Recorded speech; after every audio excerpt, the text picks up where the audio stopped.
Okay guys, so welcome back to the channel, another episode on the Porsche, and I am up here for a couple of hours I think today, just seeing how I get on because it's been quite a busy week. Ordered a few parts at OPC Dresden, which are some suspension parts, essentially on the, you may remember, the top mounts, or the spacers I think they're called actually. You can see, if I can get them out. This one was broken, so I have got a new one of those, and that part number is 997 333 504 00, and I've also got a spacer, so because this was a bit knackered at the top, so I thought I might as well. And the part number for that, you can see it's a different colour, but that's not to worry. It's 997 333 504 00. Oh, wait, no, I've just told you the wrong ones there, sorry. So yeah, that's the spacer, and then here's the plastic mount. So the plastic mount, which is this one, is that part number, 996 333 511 02.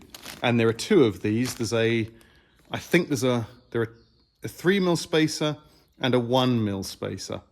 So this, I believe, is the 1mm spacer, because it's got the O2 at the end. Right, so the other thing I've got, which has been very exciting, are a whole bunch of power steering lines, the hydraulic lines. I've been working with a local company here to make up a replacement for the power steering lines at the front, which are broken on mine. Seems to be a very common problem with the 996. So essentially I've had a replica made up. So what I'm going to do is I'm going to reuse the old one, and in the meantime I'm going to manufacture a replacement, like all out of stainless steel and stuff, which I'll be able to pass on to you guys if anybody needs it. So it's quite an exciting little project. Basically there are two connectors, a low pressure return line and a high pressure feed line. The high pressure feed line is 8mm and the low pressure on the solid lines is 12mm. So I'm coming up with two different solutions for that. So that's quite good fun.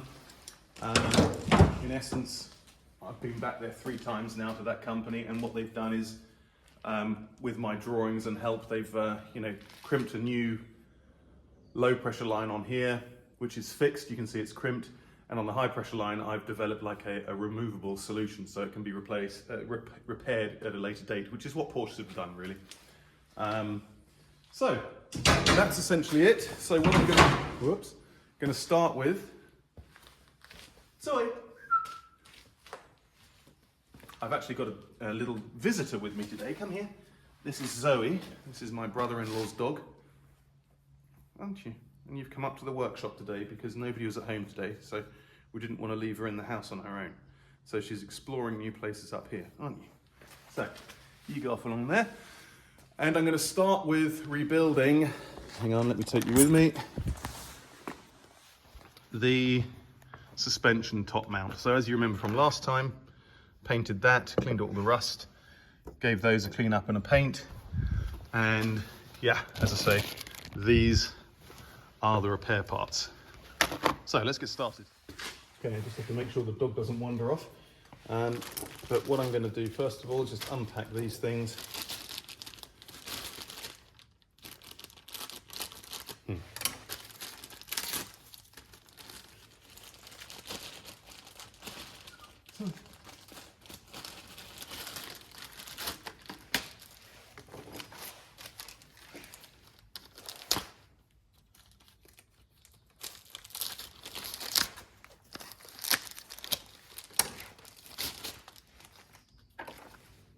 And you can see here that these are exactly the same. So you just have to be sure on which one you order when you order it. So that's that. This goes in here. I think it only goes in one way essentially, he says.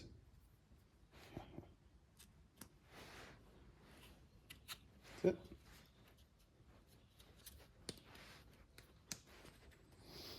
And I was wondering whether I should do both or not, but obviously I haven't. So I can always do the other one at a later date, but it doesn't seem to be damaged anyway. So what I did last time is I lined all this up with tape.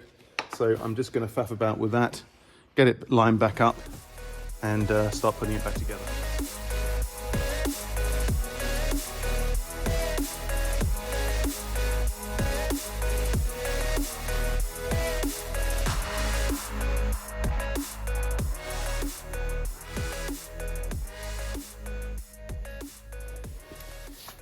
Okay, so I'm just tightening down the spring now. Just make sure they're all seated all right. Maybe as far as all good. And then pop that on there. Let's get a bit of grease under there as well, maybe. Okay.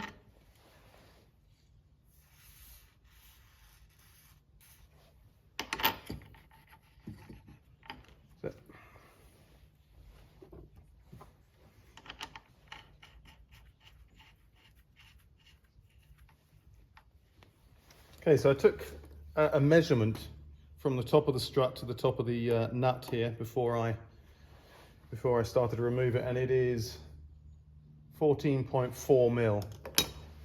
So I'm just going to ease this down.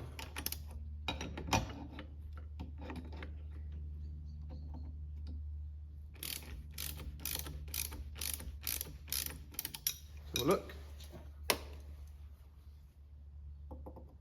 Oop.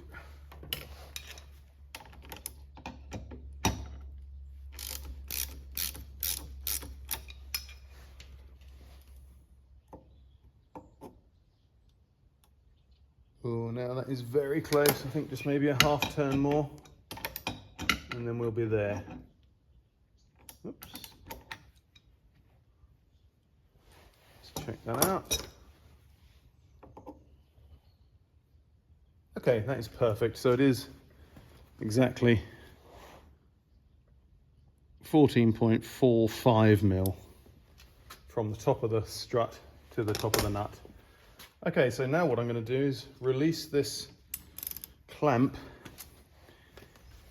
in a way which hopefully puts it all back to where it was.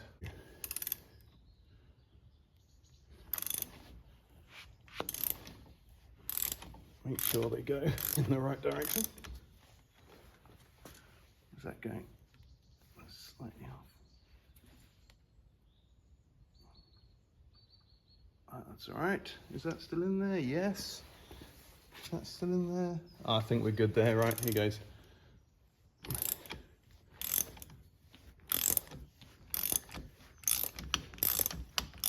Alrighty.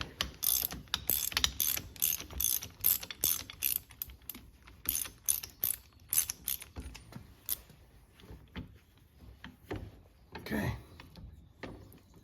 And as you can see, I've protected the spring with tape, because it really does pull through that tape. I put double on there actually.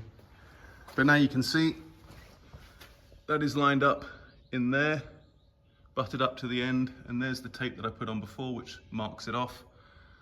And the only thing I guess I don't really know is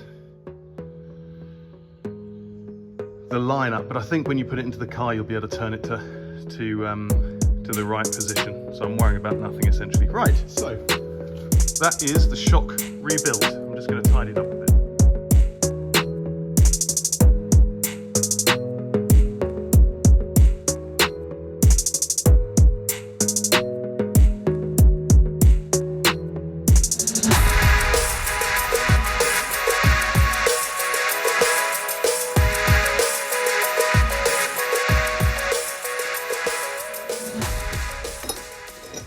Shock is done, reassembled.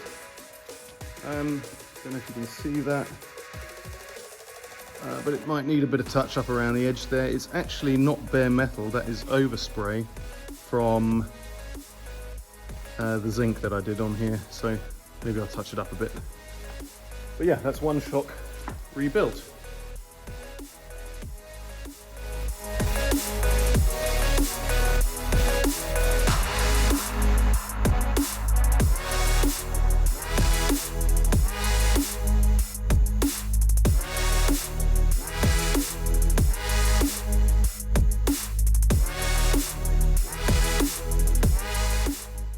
Okay, so after a little bit of jiggery pokery, we've got that bottom bolt in.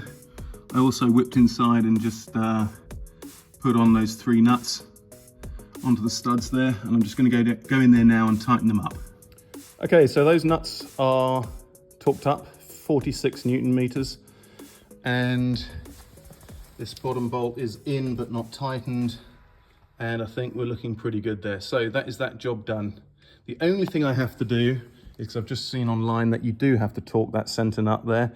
I think it's to 56 Newton meters, but you need a special tool to do that with a cutaway to enable the holding the center stud, as it were, but I've got to do that yet. Okay, so with that strap back in, I can now move that seat belt for a start. I don't know why that's right across there. But anyway, I can start putting the interior all back together.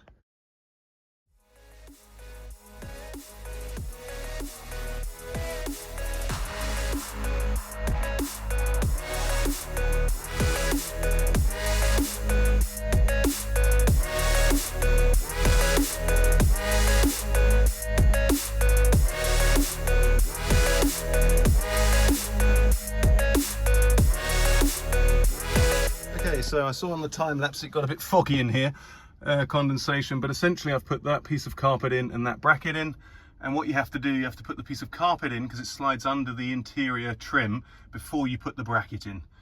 Then they just tighten up on these little nuts and studs here. So now what I'm going to do is I'm going to go and get the subwoofer from up there, and I'm going to get that back in the car.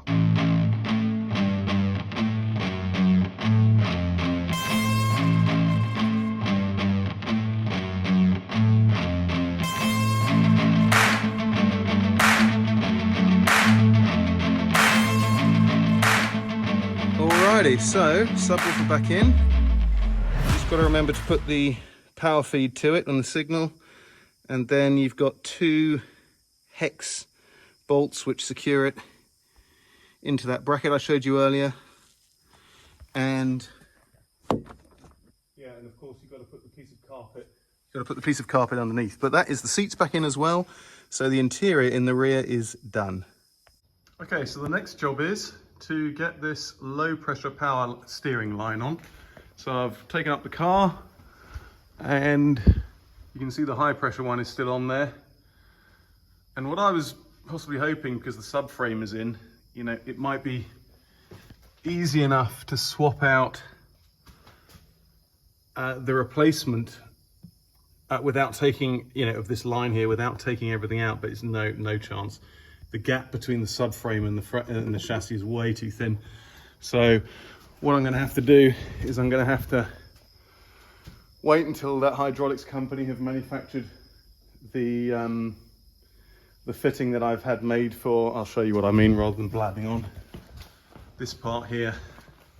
So essentially what they've done is, and I only found out yesterday when I went over there to pick it up, is that these are mild steel, which is really annoying.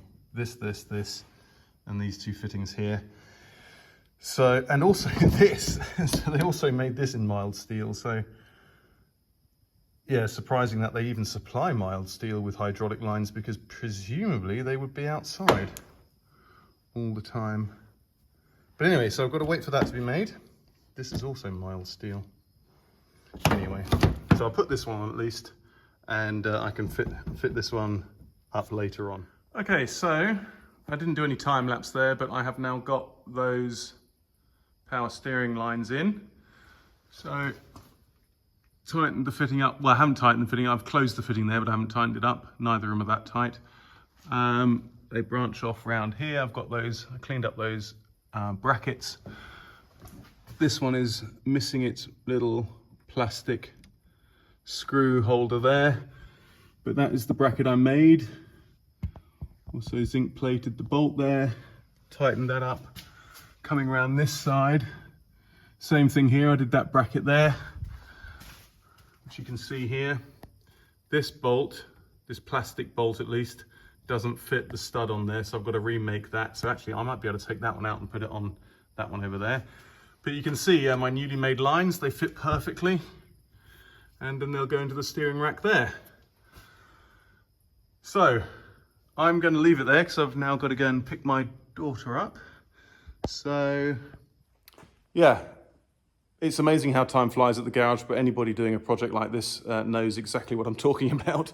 In terms of the time it takes to get those pipes made up, and it just eats time. It just takes, because, you know, life and work gets in the way, and not in the way, but, you know, you have to try and work around it.